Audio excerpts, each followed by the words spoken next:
بسم اللہ الرحمن الرحیم نون والقلم وما يسطرون ما انت بنعمت ربک بمجنون. وما يسطرون تک گفتگو ہو گئی تھی. ابھی اس آیت مبارکہ میں کافی گفتگو باقی ہے، لیکن ابھی نحو صرف اور لغت وغیرہ بیان کی تھی نا. دوسری آیت کریمہ دیکھیں، ما انت بنعمت ربک بمجنون. ما یہ حجازیہ ہے. کیا؟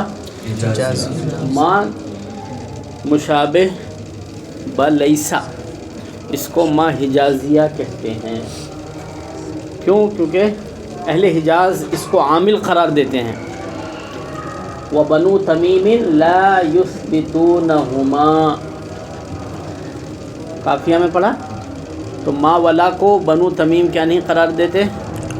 عامل نہیں قرار دیتے، لیکن اہل حجاز عامل قرار دیتے، تو اس لیے اس کو کیا کہتے ہیں؟ ما حجازیہ.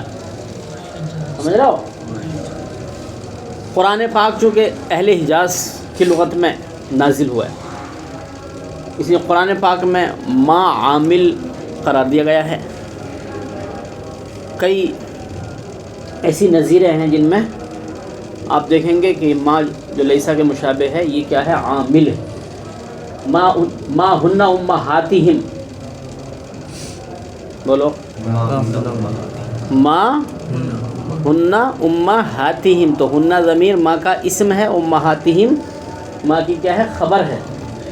تو ما مشابہ بلیسا اپنے اسم کو رفع اور خبر کو نصب دیتا ہے. تو قرآن پاک میں ما ہن امہاتہم، امہات جمع مؤنث سالم، جمع مؤنث سالم حالت نسبی میں گاہے کے ساتھ، کسرے کے ساتھ. سمجھ رہے ہو؟ ایسی ما ھذا بشرا، سورہ یوسف میں ما ھذا بشرن آیا کہ بشرن آیا ہے، تو ظاہر ہے ما ھذا بشرن ان ھذا الا ملک کریم سورہ یوسف میں. تو بشرن بھی کیا ہے؟ منصوب ہے ما کی خبر ہونے کی وجہ سے. تو ثابت ہوا کہ ما لغت حجازیہ میں کیا ہے؟ عامل ہے. قرآن پاک میں اس کی نظیریں موجود ہیں، اس لیے ہم نے کہا ما کون سا ہے؟ یہ حجازیہ. سمجھ رہے ہو؟ کیا عمل کرتا ہے؟ اسم کو رفع اور خبر کو نصب دیتا ہے. انت ضمیر مرفوع منفصل محلا مشابہ مبنی بر سکون اس کا اسم ہے، اور تا حرف خطاب ہے مبنی اصل بر فتح. یہ ضمیر منفصل ذکر فرمائی. اصل کیا ہے؟ ضمیروں میں اصل کیا ہے مولوی صاحب؟ تو ضمیروں میں اصل ہے ضمیر متصل. کیا ہے؟ ضمیر متصل، کیونکہ اس میں کیا ہوتا ہے؟ اختصار ہوتا ہے. ضمیر متصل میں اختصار ہوتا ہے. ایک تو ہے ضربک، سمجھ رہو، ایک ہے، اور ایک ہے ضرب ایاک. تو ظاہر ہے اختصار ضربہ کا میں جو کاف ضمیر ہے اس میں ہے نا. اصل ہے ضمیر متصل، لیکن آپ نے پڑھا ہے کہ ضمیر متصل کا استعمال جب متعذر و دشوار ہوتا ہے تو ضمیر منفصل کا استعمال کیا جاتا ہے. لا يجوز استعمال المنفصل الا عند تعذر المتصل. پڑھا ہے؟ ضمیر متصل کا استعمال جب متعذر ہوتا ہے تو ضمیر منفصل کا کیا جاتا ہے؟ استعمال کیا جاتا ہے. اب اس کی کئی صورتیں بیان فرمائی گئی ہیں. پہلی صورت، ضمیر جب اپنے عامل پر مقدم ہو. ضمیر جب اپنے عامل پر مقدم ہو تو ضمیر متصل کا استعمال متعذر ہوگا، تو ضمیر منفصل استعمال کی جائے گی. جیسے ایاک نعبد، ضمیر اور اس کے عامل کے درمیان اللہ کے ذریعے فصل ہو ضمیر اور اس کے عامل کے درمیان الا کے ذریعے فصل ہو تو بھی کون سی ضمیر استعمال کی جاتی ہے؟ ضمیر منفصل کا استعمال ہوتا ہے۔ سمجھ میں آئی بات؟ ایسے ہی ضمیر کا عامل معنوی ہو، ضمیر کا عامل معنوی ہو تو بھی ضمیر متصل کا استعمال متعذر ہوتا ہے، تو ضمیر منفصل استعمال کی جاتی ہے۔ ایسے ہی ایک صورت ہے جب ضمیر کا عامل کوئی حرف ہو اور ضمیر کیا ہو؟ مرفوع ہو۔ ضمیر کا عامل کوئی حرف ہو اور ضمیر کیا ہو؟ مرفوع ہو، تو ایسی صورت میں ضمیر متصل کا استعمال کیا ہوگا؟ متعذر ہوگا۔ ضمیر منفصل کیا کی جائے گی؟ استعمال کی جائے گی۔ یہ جو آیت مبارکہ ہے ما انت بنعمت ربک بمجنون، اس میں جو ضمیر منفصل استعمال کی ہے وہ کس وجہ سے کی ہے؟ کیونکہ انت ضمیر مرفوع ہے اور اس کا جو عامل ہے وہ کون ہے؟ ما حرف ہے۔ عامل کیا ہے؟ ما حرف، ما حجازیہ حرف ہے، عامل ہے، اور ضمیر مرفوع ہے، تو ضمیر متصل کا استعمال کیا ہے؟ متعذر ہے۔ اس لیے ضمیر منفصل استعمال کی۔ ما انت سمجھو ضمیر منفصل استعمال ہوتی ہے ایسے موقع پر، سمجھ میں آئی بات؟ ما انت بنعمت ربک بمجنون میں بنعمتی میں با جو ہے وہ کاہے کے لیے؟ سببیت کے لیے۔ کاہے کے لیے؟ سببیت کے لیے ہے۔ نعمت، نعمت کا معنی ہے اچھی حالت، الحالت الحسنہ، سمجھ رہو؟ تو ایک ہے نعمت نون کے کسرے کے ساتھ، اس کا معنی اچھی حالت، اور ایک ہے نعمت، النعمت، اس کا معنی تنعم، خوش عیش ہونا۔ بولو کیا ہونا؟ النعم والنعمت، خوش عیش شدن، النعم والنعمت، خوش عیش شدن، کیا ہونا؟ خوش عیش ہونا۔ کون سے باب سے ہے یہ؟ نعیمہ ینعم، نعیمہ ینعم، حسبہ یحسب سے بھی ہے، جیسا کہ میزان منشعب میں صاحب منشعب نے فرمایا کہ اس باب سے نعیمہ ینعم کے علاوہ اور کوئی، سمجھ رہو، صحیح استعمال نہیں ہوا، اور کوئی کلمہ صحیح استعمال نہیں ہوا ہے۔ نعیمہ ینعم تو کون سے باب سے ہے وہ؟ حسبہ یحسب بکسر عین فیہما، ماضی اور غابر دونوں میں عین کے کسرے کے ساتھ، سمجھ میں آئی بات؟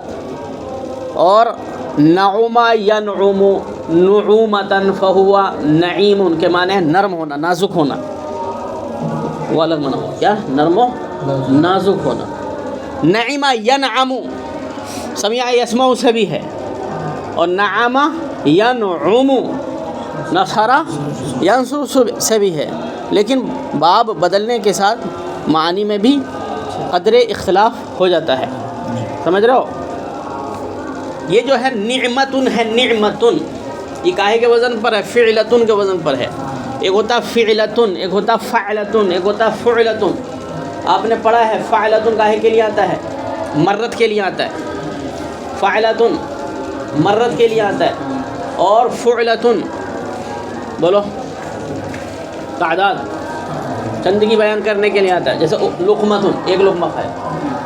اور فعلتن جو آتا ہے وہ کاہے کے لیے آتا ہے؟ بیان حالت کے لیے آتا ہے، بیان نوع کے لیے آتا ہے، جیسے جلست جلست القاری، نہیں بات سمجھ؟ تو جلستن، تو یہ جو ہے نا نعمت، یہ کاہے کے وزن پر ہے؟ فعلتن کے وزن پر ہے، اس لیے حالت کو بیان کرنے کے لیے، نوعیت کو بیان کرنے کے لیے۔ تو النعمہ کا معنی کیا ہوا؟ الحالت الحسنہ، بولو اچھی حالت۔ اس کی جمع کیا ہے نعمت کی؟ انعم، بولو نعمت کی جمع کیا ہے؟ انعم۔ ما انت بنعمت ربک الرب، کیا ہے یہ؟ ربا یرب، ربن، نصر ینصر سے، یہ مضاعف ثلاثی ہے، کیا ہے یہ؟ مضاعف ثلاثی۔ تو الرب اصل میں مصدر ہے، لیکن یہ مصدر جو ہے نا اس میں فاعل کے معنی میں استعمال ہوتا ہے۔ ربا یا رب کے معنی کسی شے کو تدریجاً کمال تک پہنچانا، کسی شے کو تدریجاً کمال تک پہنچانا، یہ معنی ہوتا ہے کس کا؟ رب، مصدر کا۔ تو تربیت میں بھی ایسے ہی ہوتا ہے نا، ماں باپ اپنے بچوں کی کیا کرتے ہیں؟ پرورش کرتے ہیں، تو ایک دم ہی تھوڑی جوان کر دیتے ہیں، ظاہر ہے تدریجاً اس کو نشو و نما کے مراحل طے کرتے ہوئے کمال تک پہنچاتے ہیں، سمجھ رہے ہو؟ رب اگر اضافت کے ساتھ استعمال ہو تو غیر اللہ کے لیے اس کا اطلاق جائز ہوتا ہے، رب المنزلی بولتے ہیں اپن، سمجھ رہے ہو؟ کما ربیانی صغیرہ، کما ربیانی صغیرہ، لیکن مطلقاً، سمجھ رہے ہو؟ مطلقاً اچھا رب السجنی استعمال ہوا ہے، رب السجنی سورہ یوسف میں رب السجنی، تو اضافت کے ساتھ غیر اللہ کے لیے اطلاق ہوا، لیکن بغیر اضافت کے جب مطلقاً اور رب بولا جائے گا تو اس کا اطلاق صرف ذات باری تعالیٰ پر ہوگا، نہیں بات سمجھے؟ بغیر اضافت کے، سمجھ لو، مطلقاً۔ تو رب العالمین میں تو ظاہر ہے رب العالمین اللہ تبارک و تعالیٰ کا صفت خاصہ ہے کہ نہیں؟ رب العالمین اللہ تعالیٰ کی صفت خاصہ ہے۔ تو اچھا جو معنی رب العالمین کا وہی معنی مربی خلائق کا بھی، ارے تو رب اور مربی دونوں کا ایک ہی معنی ہے، مربی خلائق، خلائق، سمجھ رہے ہو؟ مربی خلائق، تو جو معنی رب العالمین کا ہے وہی معنی کس کا ہے؟ مربی خلائق کا ہے، لیکن مولوی محمود الحسن دیوبندی نے رشید احمد گنگوہی کو کیا قرار دیا ہے؟ مربی خلائق قرار دیا۔ خدا ان کا مربی، وہ مربی تھے خلائق کے، میرے مولا میرے ہادی تھے بے شک شیخ ربانی، سمجھ رہے ہو؟ تو مولوی محمود الحسن دیوبندی نے رشید احمد گنگوہی کا مرثیہ لکھتے ہوئے یہ شعر کہا ہے، تو گویا اس نے اپنے پیر و مرشد کو رب العالمین قرار دیا۔ کیا قرار دیا؟ رب العالمین قرار دیا۔ یہ بات پڑھی ہے کہیں؟ نہیں پڑھی؟ کہاں؟ کون سی کتاب میں؟ عقائد علماء دیوبند المصباح الجدید، کس کا رسالہ ہے؟ حضور حافظ ملت رحمہ اللہ کا رسالہ ہے، جس میں عقائد علماء دیوبند کو بیان کیا گیا۔ 30 سوالات یہاں بھوجپور سے ہی بھیجے گئے تھے۔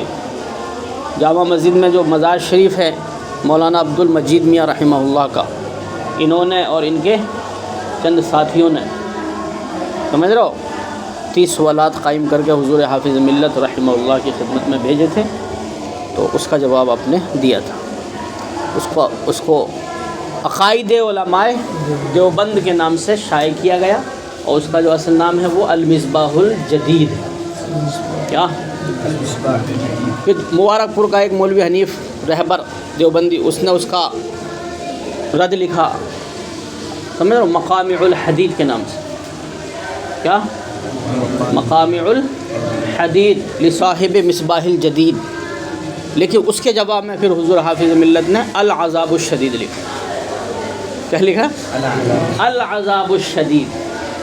حضور حافظ ملت کے افادات ہیں وہ، جو مولانا محبوب عالم اشرفی نے جمع کیے تھے، اور وہ ایسی زبردست کتاب ہے العذاب الشدید کے رئیس القلم علامہ ارشد القادری رحمہ اللہ نے فرمایا کہ میں نے فن مناظرہ العذاب الشدید سے سیکھا ہے۔ بس سمجھ میں آئی؟ بہرحال تو رب کا اطلاق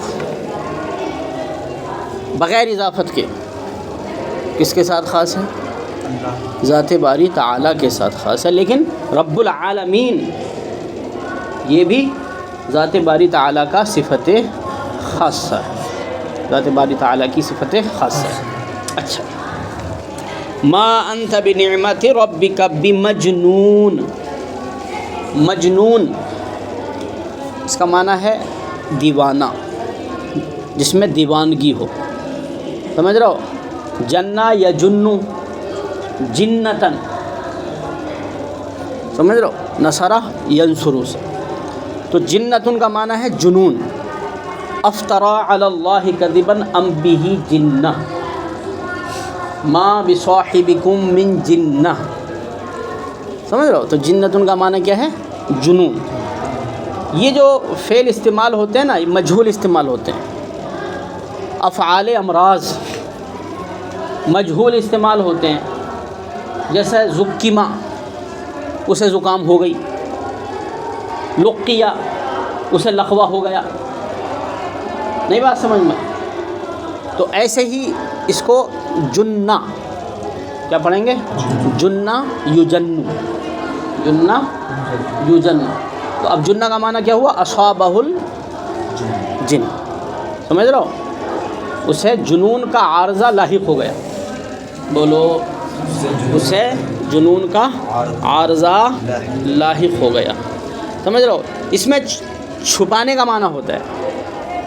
کاہے کا معنی ہوتا ہے؟ تو دیوانگی جو ہوتی ہے نا، وہ عقل اور دل کے درمیان میں کیا ہو جاتی ہے؟ حائل ہو جاتی ہے. اس لیے اس کو کیا کہتے ہیں؟ جنون کہتے ہیں. اس لیے اس کو کیا کہتے ہیں؟ جنون کہتے ہیں. اسی سے جن ہے. تو جن کو جن کیوں کہتے ہیں؟ کیونکہ وہ نگاہوں سے پوشیدہ ہیں.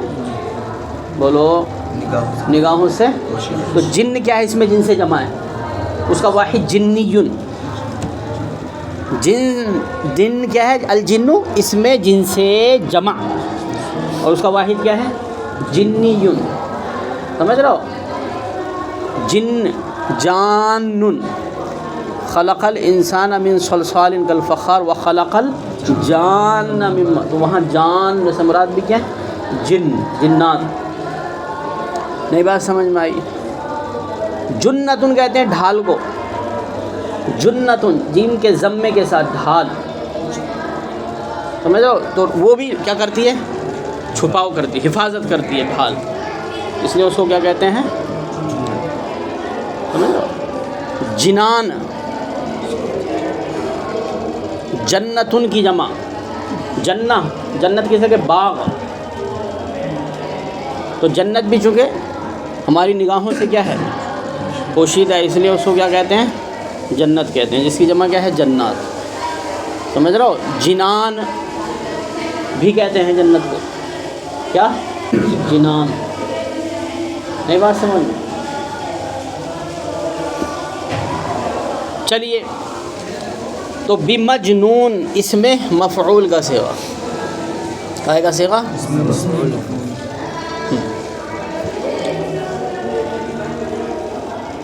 بمجنون. بمجنون میں جو با ہے یہ کون سی ہے صاحب؟ با جارہ ہے، لیکن یہ زائدہ ہے. بولو، با جارہ زائدہ ہے. اور یہ با جو زائد ہوتی ہے کبھی تو قیاساً ہوتی ہے اور کبھی سماعاً ہوتی ہے. نہیں بات سمجھ میں آئی؟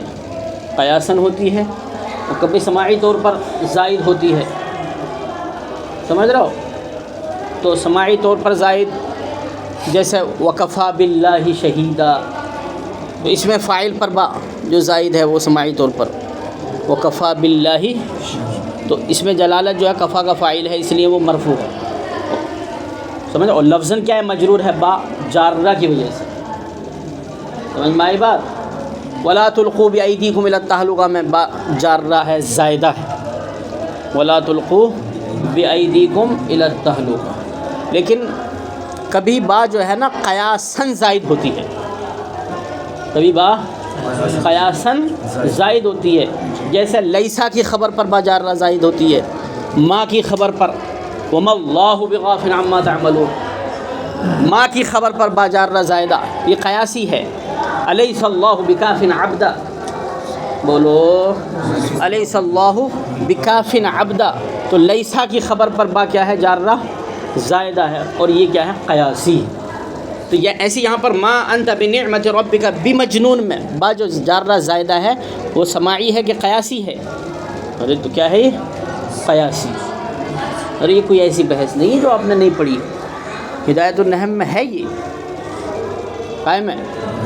جی ہاں، یہ تقسیم بھی ہے سماعی اور قیاسی. تمہیں یاد ہو کہ نہ یاد؟ ما انت بنعمت ربک بمجنون. ما مشابہ بلیسا. بلیسا کہیں گے کہ بلیسا. ظاہر عربی میں استعمال ہو تو بلیسا، اور اردو میں یا فارسی میں استعمال ہوگا تو پھر مشابہ با لیسا۔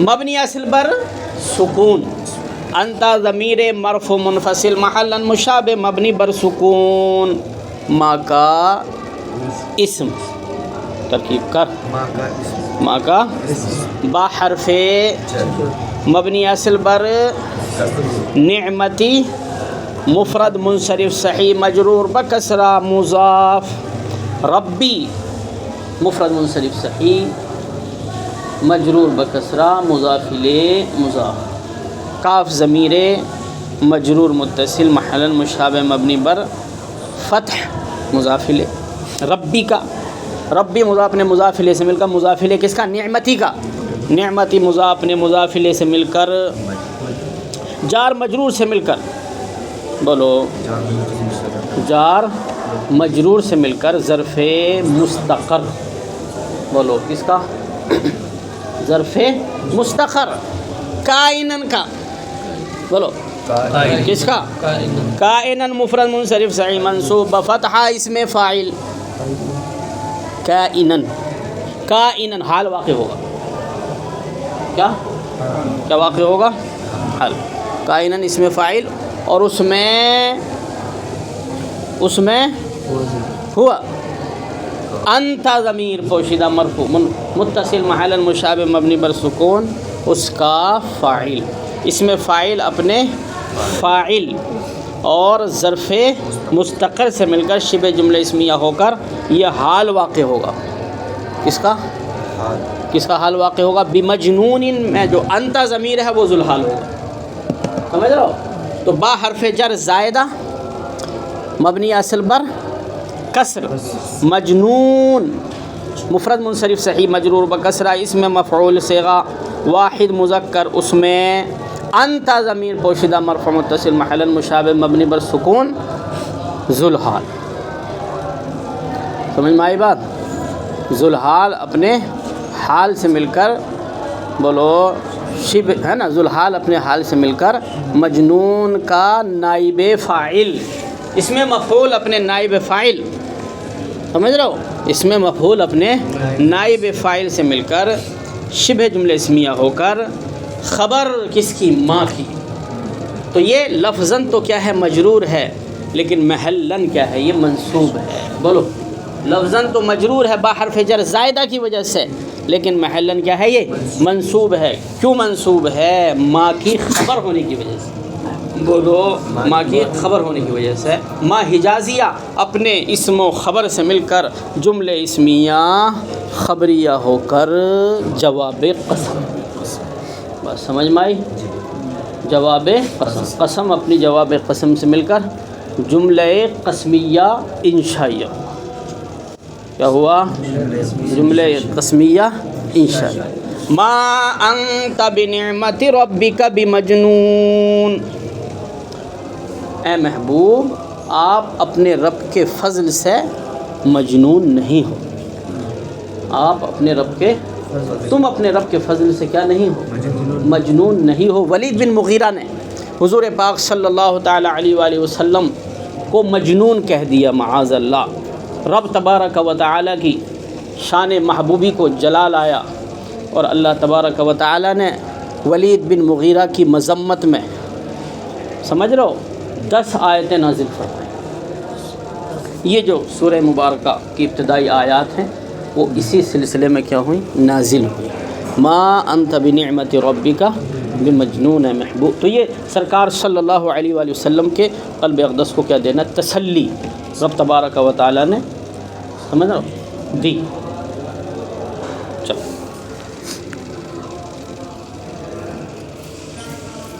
یہ 2 آیات کریمہ آپ نے پڑھی، اب ان دونوں آیتوں پر ایک کافی گفتگو باقی ہے، وہ کل انشاءاللہ۔